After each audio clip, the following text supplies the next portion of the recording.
प्यारे बच्चों, आज क्लास 9th वर्कशीट नंबर 67 बहुपद वर्कशीट संख्या 7, 8 और 9 की पुनरावृत्ति। मतलब कि आपको कुछ क्वेश्चंस दिए गए हैं और उनको तुम्हें हल करना है। जैसा कि वर्कशीट में कहा गया है क्वेश्चन नंबर फर्स्ट में कि उसमें 4 विकल्प दिए गए हैं और उनमें से आपको एक को टिक करना है। आप देखना चाहें तो वर्कशीट देख सकते हैं। जो वर्कशीट है वो आप इस तरह देख सकते हैं।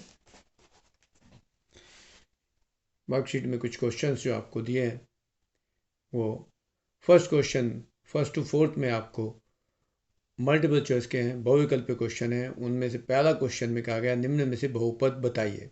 तो बहुपद है। दूसरे में बहुपद के पद बताने हैं। तीसरे में बहुपद के एक्स स्क्वायर का गुणांक बताना है। और चौथे क्वेश्चन में बहुपद √5 की घात बतानी है। क्वेश्चन नंबर 5 में कहा है कि बहुपद के शून्यांक क्या हैं। ऐसे ही क्वेश्चन नंबर 6 में सही और गलत के आंसर देने हैं। और क्वेश्चन नंबर 7 में आपको कुछ शून्यांक ज्ञात करना है। क्वेश्चन नंबर 8 में हल ज्ञात करना है। तो इस तरह से आपके पास ये क्वेश्चंस हैं जिनको हल करना है। तो नंबर 1 बाय 1 हम क्वेश्चन नंबर 1 से शुरू करते हैं। तो क्वेश्चन नंबर 1 आपका जो पार्ट्स है उसमें आपको क्या कहा है, उसमें कहा है कि आपके पास यदि एक बहुपद है और उसमें आपके आंसर्स निम्न में से बहुपद बताइए।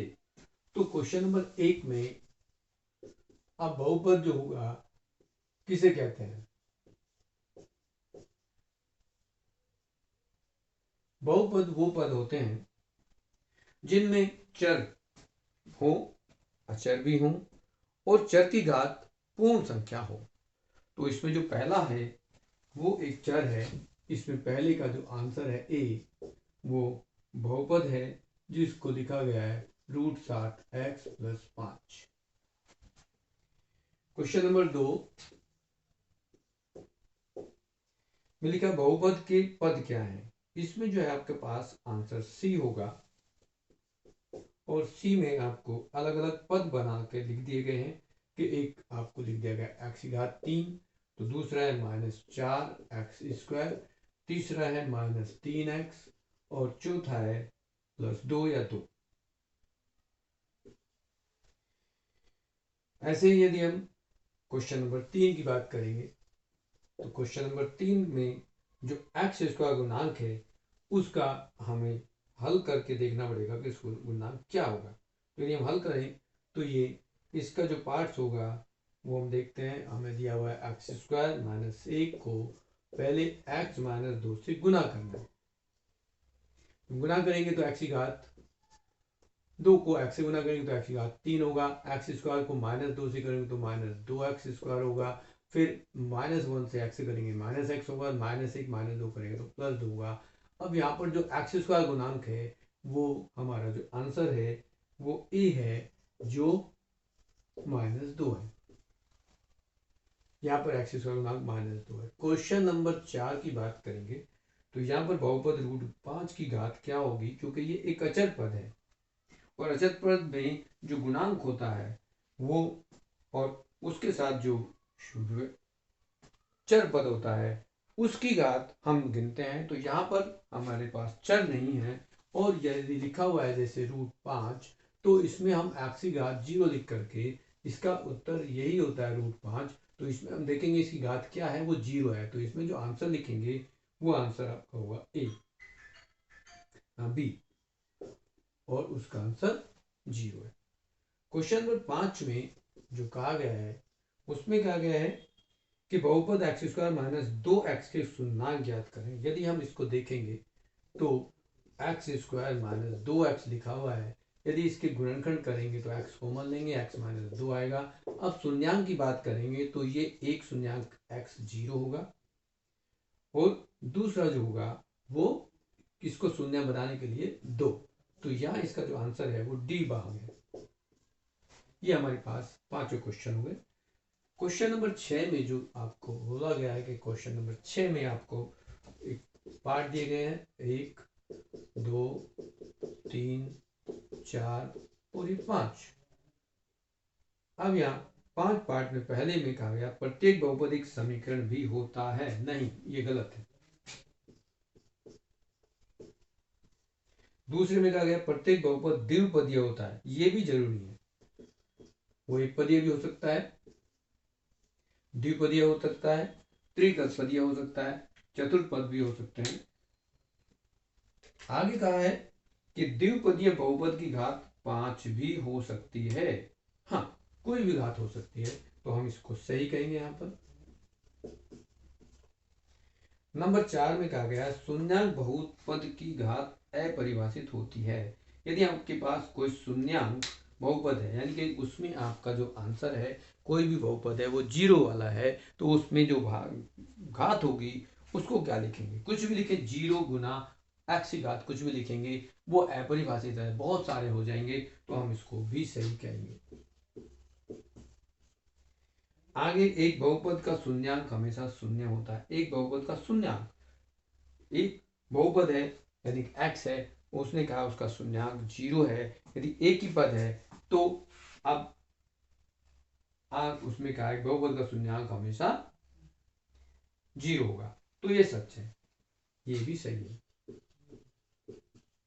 इसको समझने के लिए आप समझ सकते हैं कि आपकी जो वर्कशीट है उसमें क्वेश्चन दिया 7th का पार्ट है, उसमें क्वेश्चन नंबर 7 में आप देखेंगे तो आपके पास शून्यांक कैसे निकालते हैं उसको समझ लेंगे, और उसके लिए ही हमारा जो है ये 6 क्वेश्चन का 5th पार्ट भी समझ में आएगा। आप चाहे तो यहां देखेंगे तो उसमें पहले भाग में कहा है कि px आपके पास दे रखा है 2x + 5, तो कहा इसका शून्यांक ज्ञात कीजिए। अब शून्यांक ज्ञात करने के लिए क्या करेंगे, हमें इसको शून्य मानना पड़ेगा। तो यहां हम इसको निकालने के लिए ये मानते हैं कि माना px बराबर 0 है, तो 2x + 5 बराबर 0, 2x बराबर -5 और x बराबर -5/2, ये शून्यांक होगा। अब दूसरे पार्ट की बात करते हैं, तो इसका शून्यांक कितना हुआ? यहाँ एक घात जो भी है हमारे पास, यहाँ एक घात थी और ये 2 पद थे, तो 2 पद का जो शून्यांक है वो कुछ ना कुछ निकलेगा। लेकिन दूसरे पद में कहा, सेकेंड पार्ट में, हमारे पास फर्स्ट पार्ट था, अब हम सेकेंड पार्ट की बात करेंगे। तो सेकेंड पार्ट में आपका कहा गया है कि rx बराबर x² - 1, तो इसको यदि हम इसको गुणनखंड करेंगे तो एक x + 1 आएगा और एक x - 1 आएगा। तो यहाँ जो शून्यांक जो होंगे वो यहाँ शून्य कैसे बनेगा? ये शून्य तब बनेगा जब x को -1 रखेंगे, और ये शून्य कब बनेगा? जब x को 1 रखेंगे। तो x के 2 शून्यांक आ गए, ये हो गए। अब थर्ड पार्ट है, और qx बराबर कहा है उसमें आपके पास 5x - 4। यदि हम यहाँ मान लें कि माना qx बराबर 0 है, तो 5x - 4 बराबर 0, 5x बराबर 4 और x बराबर 4/5 हो जाएगा। अब 5/4/5 हुआ तो ये आएगा। अब आपके पास जो आखिरी बहुपद है जिसका शून्यांक निकालना है वो चौथा पार्ट है, और चौथे पार्ट में कहा गया है कि px बराबर 3x है।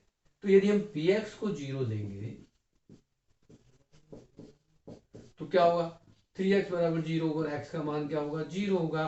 तो जब एक पदीय बहुपद होगा तो उसका सदैव जो हमें शून्यांक निकालना है वो हमारा शून्य ही होगा। जैसा कि क्वेश्चन नंबर 6 में था कि किसी भी एक पदीय बहुपद का जो शून्यांक होगा वो सदैव 0 होगा। तो यहां आप इस तरह से इसको बता सकते हो कि ये आपका जो क्वेश्चन नंबर 6 का 5th पार्ट था वो सही था। अब क्वेश्चन नंबर 7 के हो गए चारों पार्ट्स। अब आप देखेंगे क्वेश्चन नंबर 8 में आपको कहा गया कि आप कुछ बहुपद के मान ज्ञात करेंगे। तो बहुपद के मान ज्ञात करने के लिए क्या करेंगे, क्वेश्चन नंबर 8 में आपको कहा गया कि निम्नलिखित बहुपद का मान ज्ञात कीजिए। तो हम क्या करेंगे, क्वेश्चन नंबर 8 को देखेंगे और उसमें मानेंगे कि ये px एक बहुपद है और बहुपद का जो हम पूरा लिखेंगे 5x - 4x², और ये आपका +3। अब किस किस के मान निकालने हैं आपको, यहाँ आपको दे रखा है x बराबर 0 पर, x बराबर 1 पर, x बराबर -1 पर और x बराबर 2 पर। तो यहाँ हम x को 0, -1, 1 और 2 इन पे सब पे इसका मान निकालेंगे। तो हम देखते हैं x को हम 0 रख देंगे यहाँ, तो क्या मिलेगा, 5 गुना 0 - 4 गुना 0 का वर्ग +3। आप देखोगे 5 गुना 0 तो ये 0 हो गया, यहाँ 4 गुना 0 ये भी 0 हो गया और यहाँ बचा आपके पास 3, तो इसका आंसर हो गया 3।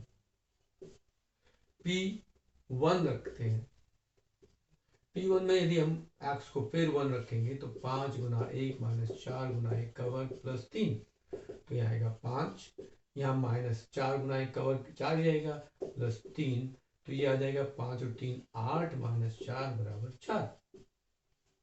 फिर हम निकालेंगे P-1 पर, तो P-1 -4 -1 का स्क्वायर +3 रखेंगे, तो 5 को यदि -1 से गुना करेंगे तो -5 आएगा, -1 का वर्ग करेंगे तो ये 1 आएगा +3, तो ये -5 -4 +3, तो ये आएगा -9 +3 बराबर -6।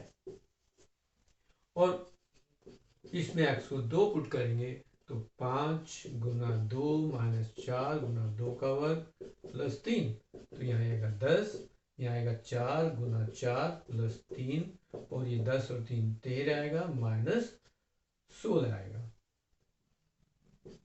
तो यहाँ आएगा -3।